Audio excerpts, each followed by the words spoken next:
first and foremost, we want to honor the legacy of the original game. So when people have an opportunity to play StarCraft 2, they'll definitely notice that we've tried to maintain the pace that people are used to of the game experience, and also like the duration of the matches that people are accustomed to. We're keeping the 3 races that we had in the original version and carrying those over to StarCraft 2. We're bringing some new units into the mix, but we're also bringing some old units from the original version, adding new abilities to some of the old units, and coming up with a lot of new cool stuff for the new units. So we want it to feel very familiar, but we also want it to feel very fresh and new.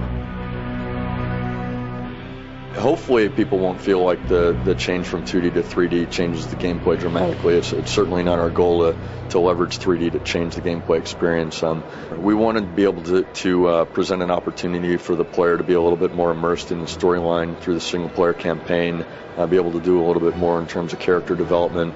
We've got some personalities that are returning from the original game, like Jim Raynor, Kerrigan, Menks, Zeratul. We've got some new personalities that were thrown into the mix as well.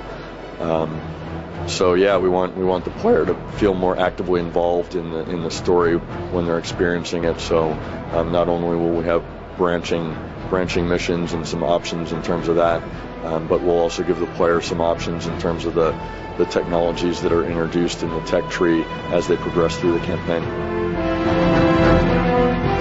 Yeah, well, I mean, we work with them day to day regardless, because their pre-rendered sequences are a big factor in the storytelling. It goes back to what I was talking about as it relates to the 3D engine. It's pretty cool, it's pretty powerful, and so one of the ways we can leverage the 3D engine is to put in storytelling sequences that are real-time 3D as compared to the pre-rendered stuff. And the cinematics department are experts in terms of storytelling with non-interactive components. Yeah, we're definitely going to ship the game with a full-featured map editor, and it's certainly our hope that the community will embrace that tool and create some user content that they can enjoy.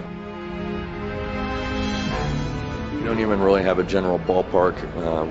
I know if you look at the build on the show floor here, it feels very playable and solid, and we definitely have a good foundation with the multiplayer experience.